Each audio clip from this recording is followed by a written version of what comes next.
You'll never be good enough for my son. That's what my mother-in-law said, out loud, at a crowded family dinner table where forks froze midair and wine glasses paused halfway to lips. The words sliced through the candlelight like broken glass, sharp and impossible to ignore. She didn't whisper it. She didn't lean in. She projected it with the confidence of someone announcing dessert. For a second, I didn't breathe. My heart slammed against my ribs so hard I could hear it in my ears. I felt the heat rush to my face, my palms damp against the stem of the water glass I was gripping. I forced my expression into something neutral polite, even while inside I was reeling. Imagine someone dumping a bucket of ice water over you in front of an audience. That was me. Her voice echoed again in my head. You'll never be good enough for my son. Everyone turned to look at me, like I was a defendant waiting for the judge's verdict. My husband Daniel sat to my right. He froze, his fork still hovering over the roasted chicken. His jaw clenched, but he said nothing. Not yet. I smiled. Small, controlled. The kind of smile you give when you're seconds from either crying or flipping the entire table over. I set my fork down carefully, like it might explode if I moved too quickly. Then I reached for my glass of water, took a slow sip, and let the silence stretch. Inside, though, I wasn't calm. My stomach was twisting. My pulse was so fast it felt like a drumline in my throat. And still, I smiled. Because here's the thing. This wasn't the first time. Dinner that night was supposed to be celebratory. At least, that's how she framed it in the group text earlier in the week. Family dinner, my treat. Let's celebrate Daniel's promotion. A fancy Italian restaurant downtown. Candlelight, polished silverware, the smell of garlic and truffle oil lingering in the air. I wore my best navy dress, heels that pinched slightly but made me stand taller. I even brought a small gift, a leather-bound notebook Daniel had mentioned wanting for the occasion. I walked in with genuine hope. I thought maybe this time, finally, she'd soften. Maybe she'd smile at me without that thin layer of disdain. Maybe I'd feel like I wasn't just an extra chair pulled up to her family's table. But from the moment I sat down, I could sense the undercurrent, the pointed glances, the little digs masked as jokes. She leaned across me to refill Daniel's wine before I could offer. She complimented his tie, then added, I bet you picked it out yourself. She's not really a tie person, is she? I laughed it off, pretended it didn't sting. The waiter brought bread, and she reached for it first, handing pieces to everyone except me. Oh, I thought you didn't eat carbs, she said smoothly when she caught my raised eyebrow. I do. I love carbs. She knows this. And then, halfway through the meal, she struck. You'll never be good enough for my son. Her tone was casual, like she was reciting a weather forecast. She even dabbed her lips with a napkin afterward, as though she'd just said something perfectly reasonable. The table went silent. Forks hovered. My sister-in-law coughed awkwardly into her hand. Daniel's cousin fiddled with his phone under the table, pretending not to hear. My father-in-law cleared his throat, clearly uncomfortable, but didn't intervene. All eyes landed back on me. I felt my chest tighten, a burning in my throat that screamed to unleash every retort I'd swallowed for years. But instead, I kept smiling. I tilted my head slightly, met her gaze, and said nothing. For a moment. Then, very softly, I set my knife down on the plate with a quiet clink, and I leaned forward just enough so she could see the calm in my eyes. Did you mean to say that out loud? I asked. The words slipped out smooth as silk, almost playful, but edged with steel. Around us, a few people shifted in their seats. My husband's hand twitched next to mine, like he wanted to squeeze it, but he didn't move. Her painted smile didn't falter, but her eyes narrowed, just for a second. She wasn't expecting me to respond. She was expecting silence, compliance, the usual nod and swallow routine I'd perfected over the years. Not tonight. I reached for my glass again, swirling the water as if it were fine wine, and took another sip. Inside, my chest still pounded, but on the surface, I was unshakable. That was my first move. Small. Barely noticeable to anyone outside the table, but to her, it was a warning shot. And while I smiled, I thought about every other time she'd chipped away at me in front of others. Every time she'd leaned in close and whispered, "Daniel deserves better." Every time she'd made a show of excluding me from family photos, placing her hand firmly on his shoulder, as though to erase my presence.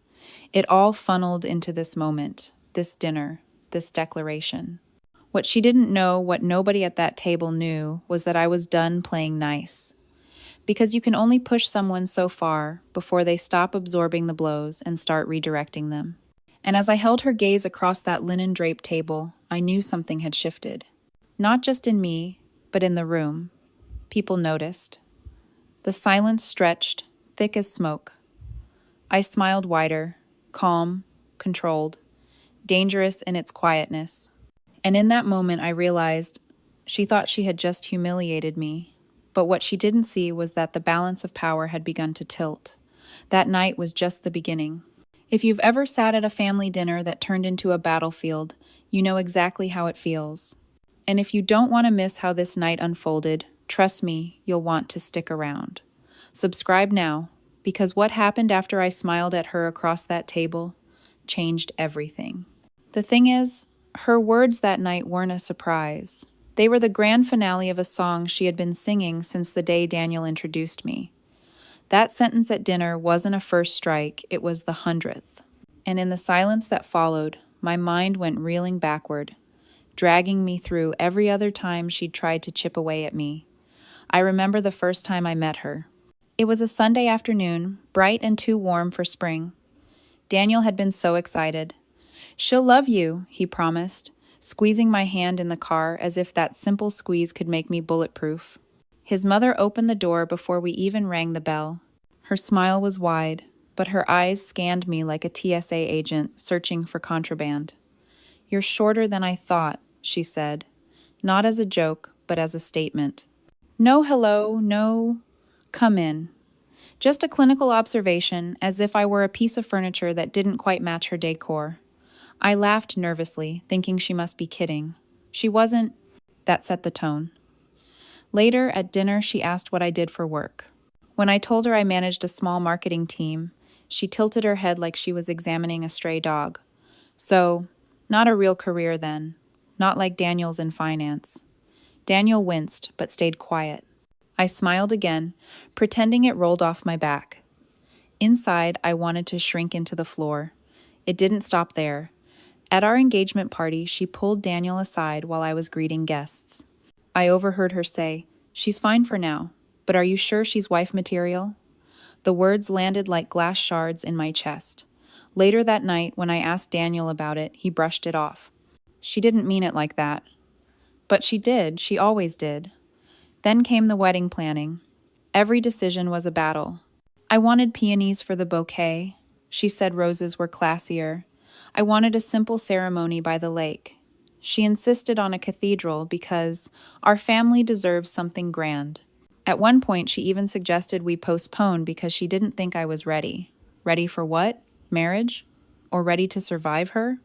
And on the actual wedding day, she showed up in a floor-length white gown. White, sparkling, beaded, the kind of dress brides wear, not mothers, guests whispered. I swallowed the humiliation, smiled for the cameras, and pretended not to notice. But I noticed. Everyone did. After the wedding, her little digs became routine. Like when Daniel and I bought our first house, a modest 2-bedroom starter in the suburbs. She walked through it, pursing her lips, then said, "Well, it's cozy. Daniel could have done better, but at least you tried." She meant me. She always meant me. Or the Thanksgiving when I spent 12 hours cooking turkey, stuffing, mashed potatoes, pumpkin pie from scratch. She took one bite, set her fork down, and said, "It's edible." Then she pushed her plate away and ordered pizza for herself. Daniel sat frozen, shame written all over his face, but he still didn't stop her. Each time, I told myself to let it go, for Daniel, for peace. For the sake of pretending we were one big happy family, I swallowed my pride like bitter medicine, thinking maybe, eventually, she'd warm up. Maybe she'd see me as more than an intruder. But it never changed. She excluded me from family photos, always arranging herself between Daniel and his sister while I hovered awkwardly on the edge. Once she even asked the photographer to take a proper family shot without me. Just her husband, Daniel, and his sister. I laughed it off in front of everyone, but when I saw the framed version hanging in her living room later, my chest tightened so hard I thought I might faint. And then there were the holidays. Christmas especially. She'd buy matching pajamas for the family, red plaid for everyone, except me. I'd get a solid gray pair, the kind that screamed extra.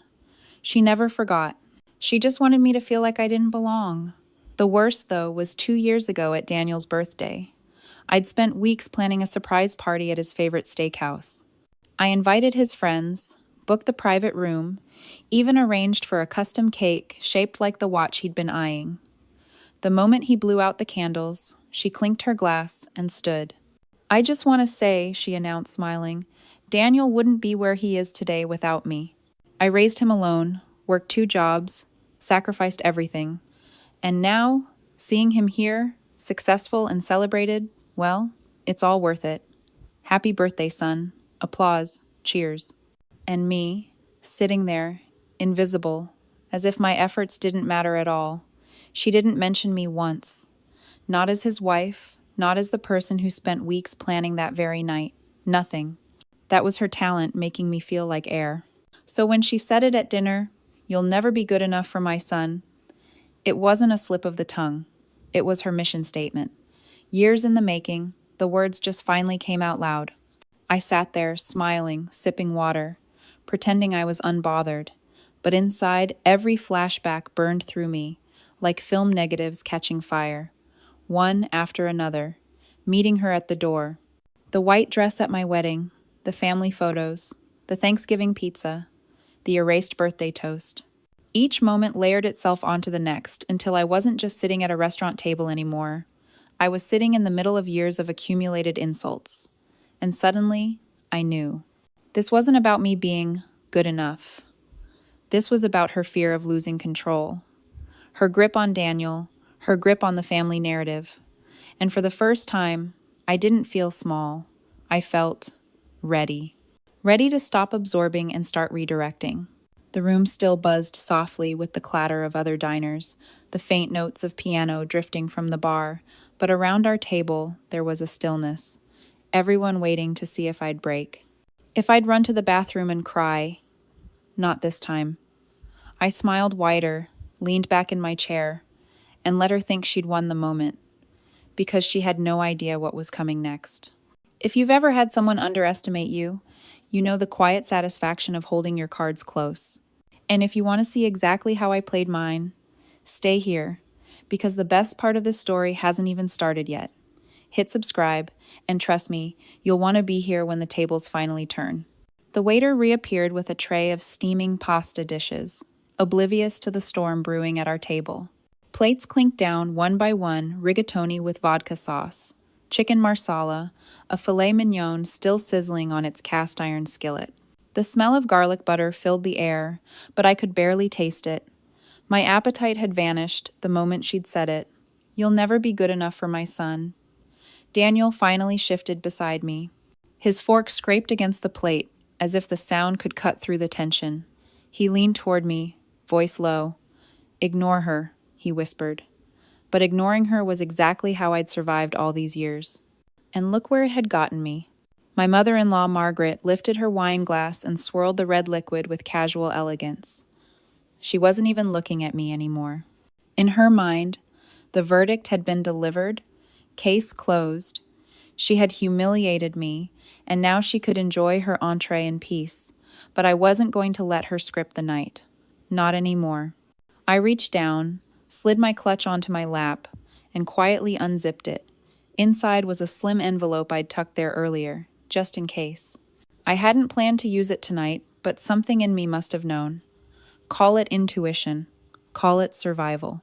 Margaret was laughing at something Daniel's cousin said, tossing her head back with that sharp, confident cackle she used when she thought she was untouchable. That was my moment. I placed the envelope gently on the white tablecloth in front of her plate. The action was small, almost delicate, but it drew every eye at the table. She paused, her fork halfway to her mouth. "What's this?" she asked, her voice light but edged. "Just a little something I thought you might want to see," I said evenly. The others leaned in Daniel, his sister Claire, even his father, who rarely spoke during these dinners. Margaret's painted nails tapped against the envelope before she slid it open. Out came a crisp document neatly folded. She unfolded it slowly, eyes scanning the page. Her smirk faltered. It was the deed to our new house, signed last week. Both our names printed clearly on the line, Daniel Miller and me, his wife, equal owners. No more temporary arrangement. No more Daniel could do better. It was proof that I wasn't just some guest passing through her son's life. I was permanent. Her lips pressed into a thin line. She glanced at Daniel, as if hoping he'd say it was fake, a joke, some trick I'd pulled. But Daniel just sat there, his jaw tight, his eyes on me. For once, he wasn't interrupting. He wasn't protecting her from herself. "This doesn't mean anything," she said finally, voice brittle. "Paper doesn't make you family." I leaned forward, elbows resting lightly on the table, and spoke clearly enough for everyone to hear. "Respect isn't given out like wine refills, Margaret. It's earned, and I've earned my place at this table." The silence that followed was electric. My words hung in the air, heavy, undeniable. Even the waiter paused as he passed, sensing the tension, before slipping quietly toward another table. Claire shifted uncomfortably in her chair. "Mom," she started, but Margaret silenced her with a sharp glare. I could feel the heat radiating off Margaret from across the table.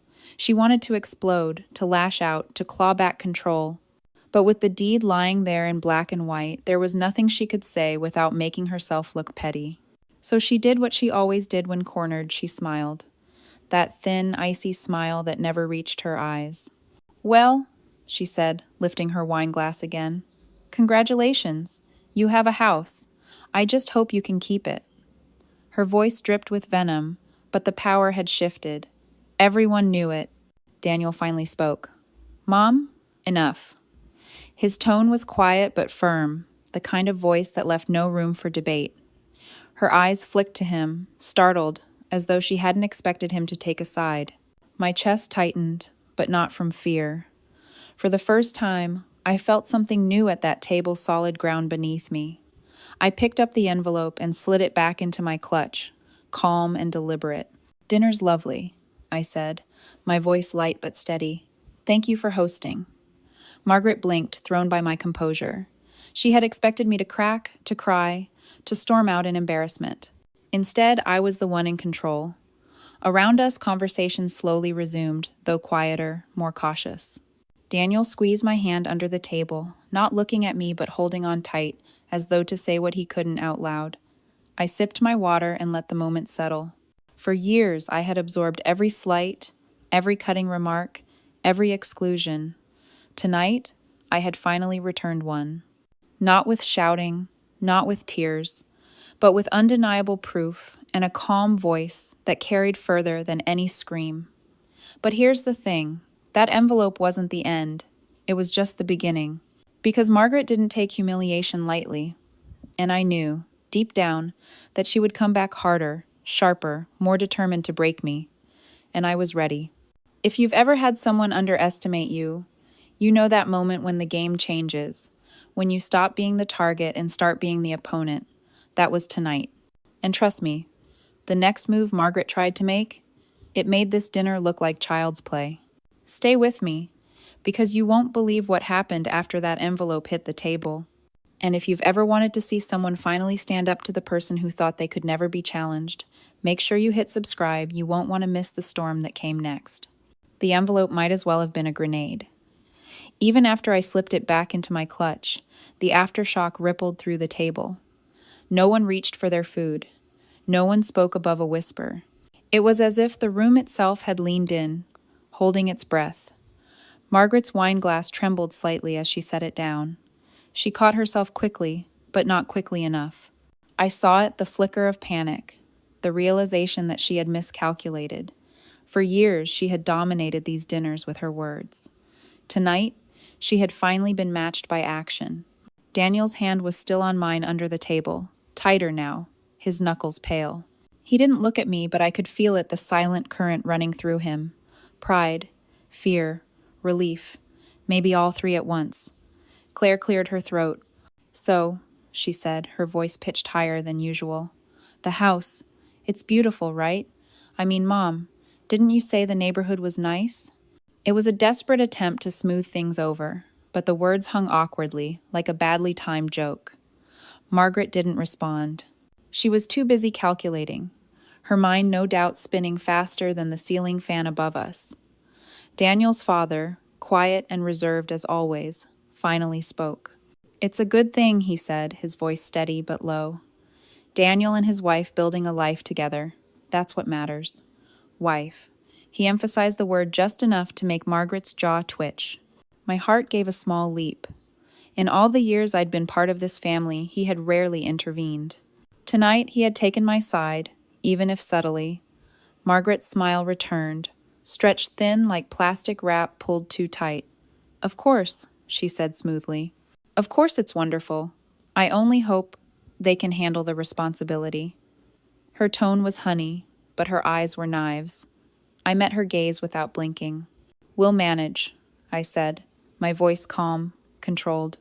Together. The silence that followed wasn't awkward this time. It was loaded. Everyone felt it. The tide had shifted, but Margaret wasn't finished. She never was.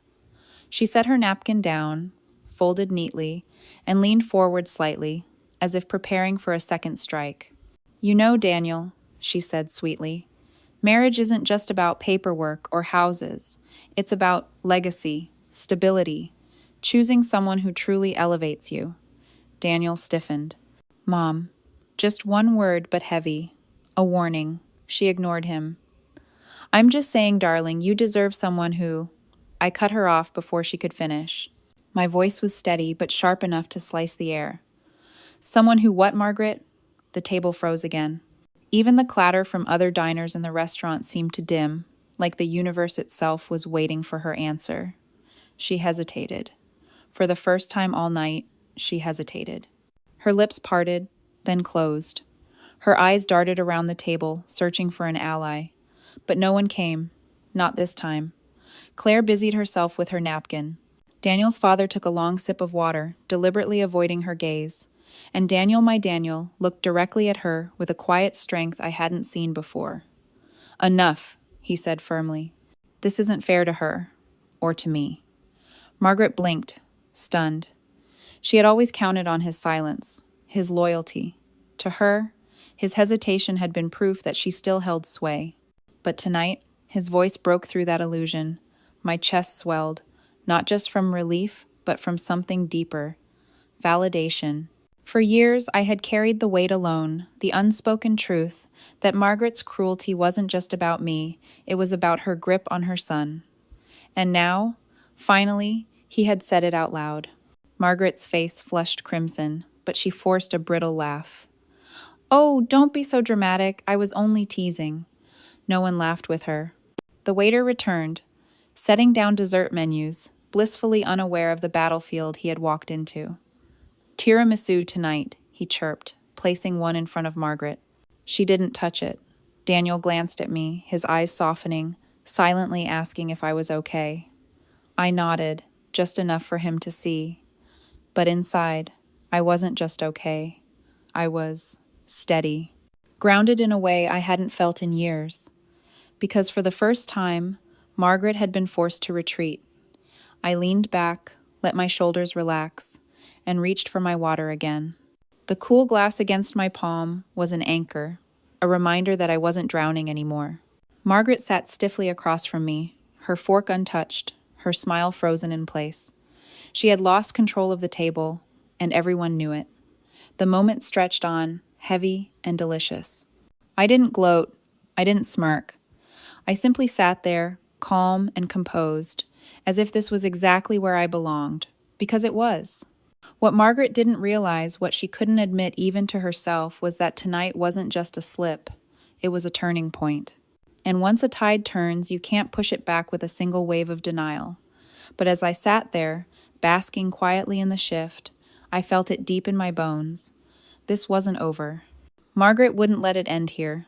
She was too proud, too invested in the story she had told herself that I was temporary, replaceable, never enough.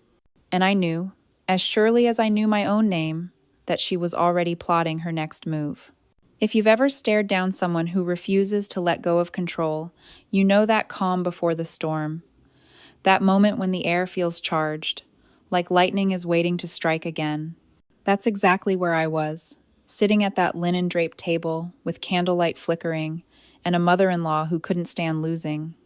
And believe me, the storm she unleashed after this dinner, it made those 4 little words feel like a warm-up. Stick around because the night didn't end with tiramisu. Not even close. And if you've ever wanted to see what happens when a woman finally pushes back after years of silence, make sure you subscribe. You won't want to miss what came next. Margaret didn't eat a single bite of dessert. She sat rigid, her hands folded neatly in her lap, eyes trained on me like I was a puzzle she couldn't quite solve. The rest of the table tried to pretend everything was normal. Claire ordered the tiramisu. Daniel's cousin asked about a new job. The waiter refilled water glasses. But underneath it all, the tension pulsed like an underground current, steady and impossible to ignore. Finally, Margaret leaned forward. Her voice was low, but sharp enough that everyone heard. Do you really think a piece of paper changes anything? You can wave deeds and titles around all you want, but that doesn't make you one of us. I placed my fork down, the silver making a quiet click against the plate. My pulse hammered, but my voice came out calm, even. Funny, I thought being Daniel's wife did that. Her nostrils flared. Marriage can be undone. Daniel stiffened beside me. Mom, she ignored him. Don't act like you've won. Houses can be sold. Rings can be returned. My son deserves stability, not... I cut her off before she could finish, my words crisp and deliberate. Stability isn't about bloodlines or signatures. It's about respect. And you've been trying to erase mine since the day we met. Her eyes flashed, the kind of flash that could burn through walls. For a moment, I thought she might explode, raise her voice, cause a full scene in the middle of the restaurant. But instead, she laughed. A dry, brittle laugh that made even the waiter pause mid-step. You really think you're clever, don't you? She said, her voice dripping with disdain. But mark my words, you'll never be more than the woman who got lucky enough to marry him. I leaned forward just slightly, enough to close the distance. My eyes locked on hers. Luck had nothing to do with it. He chose me, and I chose him. That's what family is, choice. The words landed heavier than I expected. Daniel's hand tightened around mine, and his father gave a small, almost imperceptible nod. Claire looked away, chewing her lip, clearly torn between loyalty and the truth hanging in the air. Margaret's mask cracked. Just for a second, her lips trembled, her perfectly painted smile faltering. She picked up her wine glass, but her hand shook enough that a drop spilled onto the tablecloth, blooming into the white fabric like a spreading bruise. I didn't move. I didn't offer a napkin. I simply watched her, calm, steady, waiting. She set the glass down with a sharp clink. Enjoy this moment, she whispered, leaning close enough that only I could hear. Because it won't last. I smiled, not wide, not mocking, just calm. We'll see. Daniel finally broke the silence, his voice firm. This has to stop. Tonight. He looked at her directly, his tone leaving no room for argument. I won't let you keep treating her this way. Not anymore. The table froze again. Even I felt my breath hitch. He had defended me before, in small ways, in private. But never like this. Never with a declaration so clear, so unshakable. Margaret blinked, her face pale, her composure slipping inch by inch. She opened her mouth, closed it, then looked away. For the first time, she had no words. I sat back, exhaling slowly, letting the moment settle. My chest felt lighter, as if a weight I'd carried for years had finally shifted. Not gone, but moved, balanced. The waiter returned with the check, placing it neatly in front of Margaret as the host. She waved it away, muttering, put it on his tab, jerking her chin toward Daniel's father. Her voice was thin, defeated. As the others gathered their coats and purses, I stood, smoothing my dress, my clutch still in hand. Margaret lingered in her chair, staring at her untouched dessert, as if willing it to erase the night. I leaned down, just enough so my words would reach her without anyone else hearing. Respect isn't begged, Margaret. It's earned. And tonight, you lost more than mine. She flinched. Just slightly. But enough. I straightened, slipped my arm through Daniel's, and walked toward the door. The night air outside was cool, fresh, a stark contrast to the suffocating heaviness inside. For the first time in years, I felt steady on my feet, grounded. Daniel squeezed my arm as we stepped onto the sidewalk. I should have said something sooner, he murmured. I glanced at him, a small smile tugging at my lips. Tonight was enough. But inside, I knew the battle wasn't over. Margaret wasn't the type to surrender. Tonight, she'd lost face. Tomorrow, she'd regroup.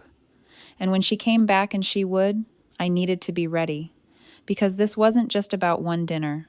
It was about years of being erased, minimized, pushed aside. Tonight, I had finally drawn a line, and crossing it would have consequences. If you've ever stood up to someone who built their power on silence, you know the moment I'm in right now, the calm between storms, the fragile balance before the next strike. That's where I was, walking out of that restaurant, hand in hand with Daniel, knowing the night had changed everything. And trust me, what came after made that dinner look tame. Stick with me, because the fallout from tonight rippled through every corner of our lives. Subscribe now, you won't want to miss how far Margaret went to try and take back control, and what happened when she realized she couldn't. The city air hit me like a reset button. Cool, clean, alive with the hum of traffic, and the glow of streetlights bouncing off glass buildings. I inhaled deeply, as though I could wash Margaret's voice out of my lungs. Daniel and I walked in silence, our footsteps in sync, the restaurant shrinking behind us. He slipped his hand into mine, squeezing gently. I meant it, he said, his voice low but firm. I'm done letting her talk to you like that. I glanced at him, searching his face in the amber glow of a street lamp. For years I had carried those words on my own, wishing he'd say them out loud. Tonight, he finally had. And though it didn't erase the years of silence, it mattered. More than I could admit in that moment. Still, I knew Margaret wasn't finished. Women like her don't crumble in one night. They regroup, they strategize, they come back stronger.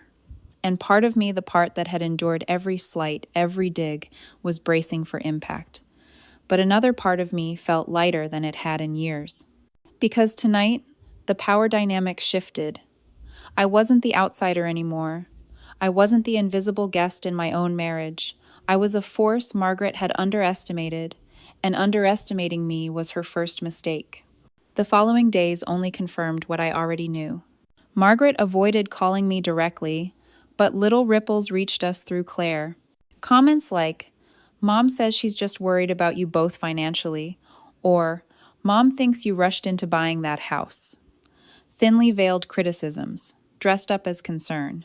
But they didn't land the same way anymore, because every time I remembered that restaurant table, the hush that fell when I slid that envelope across the cloth, I remembered her silence. For once, she didn't have the last word. Daniel noticed it too. He started stepping in faster, shutting her down before the jabs could land. When she called to check on him, but barely acknowledged me, he redirected the conversation. When she criticized the neighborhood we chose, he cut her off. Little things, but monumental to me. For the first time, it felt like we were united, not me fighting in his shadow. One Saturday afternoon, I was unpacking boxes in our new kitchen, the scent of fresh paint still hanging in the air when Daniel walked in holding his phone.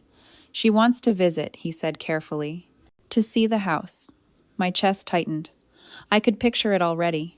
Margaret walking through each room, inspecting every corner, finding flaws I hadn't even considered yet. She'd see the scratches on the hardwood, the still unfinished guest room, the boxes I hadn't unpacked. And she'd use every imperfection as ammunition. But I surprised myself. I didn't panic. I didn't feel dread coil in my stomach the way I used to. I simply wiped my hands on a dish towel, met Daniel's eyes, and said, "Then let her come." Because something had shifted. I wasn't afraid of her anymore. When the day came, Margaret did exactly what I expected. She stepped inside, looked around, and pursed her lips like she'd just bitten into a lemon. "It's nice," she said, the pause stretching longer than the word itself. She tapped the edge of the countertop. Laminate? I smiled, calm and steady. Quartz. Durable, easy to clean. She blinked, not expecting the poised response. For once, she had no follow-up. That's when it hit me. The battle had never really been about the house or the dress or the dinner table. It had always been about power, and for the first time I wasn't handing mine over. Here's the lesson I took from all of this. And maybe it's the same lesson you need too. Sometimes, people will try to define you by what you lack, by what they think you don't deserve. They'll repeat it so often you start to wonder if they're right. But the truth is, you don't need their permission to belong. You create your own place, your own family, your own worth. And the moment you stop seeking validation from people determined not to give it, everything changes. Did Margaret stop trying? Of course not. I'd be lying if I told you she disappeared into some storybook happily ever after. That's not who she is. She still pushes, still tests boundaries, still throws her little barbed comments. But the difference is me. The difference is that I don't crumble anymore. And maybe she sees it too. Maybe that's why her words don't land the way they used to. Maybe that's why her voice trembles now, just slightly, when she tries. Because deep down, she knows she lost more than an argument at that dinner table. She lost the control she thought she'd always have. I don't know if Margaret will ever accept me. I don't know if one day she'll look at me and finally see a partner for her son instead of a threat. But I do know this. Whether she changes or not, I'm not going anywhere. And neither is Daniel. The night she said, "You'll never be good enough for my son," she thought she was delivering a verdict. What she didn't realize was that she had just lit the fuse on her own undoing. And maybe that's the irony. In trying to prove I didn't belong, she only solidified my place. Not just with Daniel, but with myself. If you've ever been made to feel like you're not enough, I hope you hear me when I say this. You are. You always were. You don't need anyone's permission to take up space, to love fully, to live fully. And the sooner you stop letting someone else's insecurity define your worth, the freer you'll be. Margaret will probably try again. I can feel it. But next time, I'll be ready. And if you want to see how far she actually went and what happened when she finally realized her words had no power left, you'll want to stick around. Subscribe and join me for the rest of this story, because, trust me, this wasn't the end. It was just the beginning.